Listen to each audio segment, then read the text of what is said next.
بسم اللہ الرحمن الرحیم۔ آج ہم فضائل عمرہ کے بارے میں پڑھیں گے۔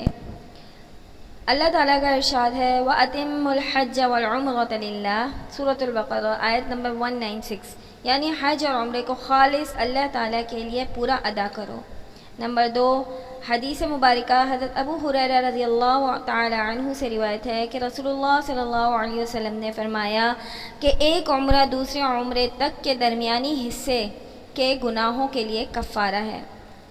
حضرت ابو ہریرہ رضی اللہ تعالی عنہ سے یہ جو روایت منقول ہے یہ مشکات میں اور ابی داؤد کے اندر مروی ہے۔ کفارہ بننے کا مطلب یہ ہے کہ عمرہ صغیرہ گناہوں کا کفارہ بن جائے گا، کیونکہ کبیرہ گناہ توبہ یا حج کے ساتھ مخصوص ہیں۔ یہ بھی یاد رہے کہ اس قسم کی حدیثیں صرف حقوق اللہ کے گناہوں سے متعلق ہیں، ان سے حقوق العباد کے گناہ معاف نہیں ہوتے ہیں۔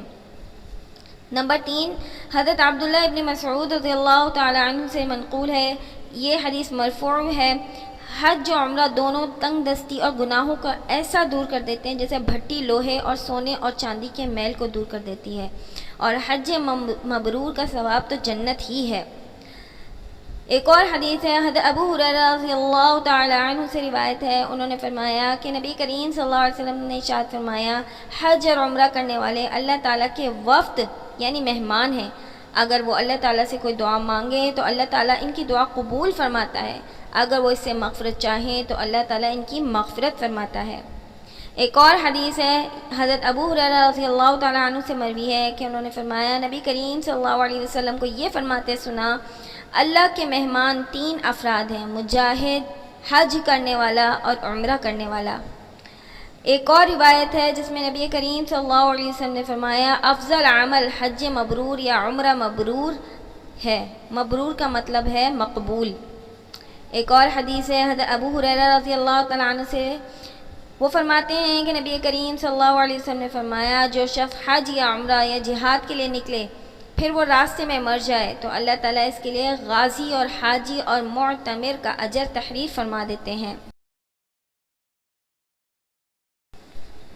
یہ تمام فضائل اس وقت حاصل ہوں گے جب حلال مال سے حج و عمرہ ادا کیا جائے، حرام سے نہیں، اور اخلاص کے ساتھ ہو، ریاکاری اور نام و نمود کے لیے نہ ہو۔ نیز یہ بھی ضروری ہے کہ حج و عمرہ آداب کی مکمل رعایت کے ساتھ ہو، اس کے صحیح طریقے سے ادا کیا جائے، تبھی وہ حج یا عمرہ مبرور یعنی عند اللہ مقبول بنتا ہے، جس کی علامت یہ ہے کہ دینی حالت میں پہلے کی بنسبت بہتری آ جاتی ہے۔ ایک غلط فہمی کا ازالہ یہاں کرنا ضروری ہے کہ رمضان میں عمرہ کرنا ایک مقبول حج کے برابر فضیلت رکھتا ہے۔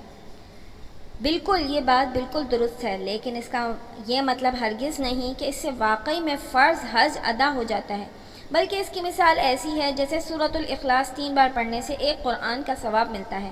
چنانچہ اسحاق بن راہب کہتے ہیں کہ یہ حدیث کے رمضان میں عمرہ حج کے برابر ہے، ایسے ہی ہے جیسا کہ آپ صلی اللہ علیہ وسلم نے فرمایا جس نے قل هو اللہ احد کو پڑھا تو اس نے 1/3 قرآن پڑھ لیا۔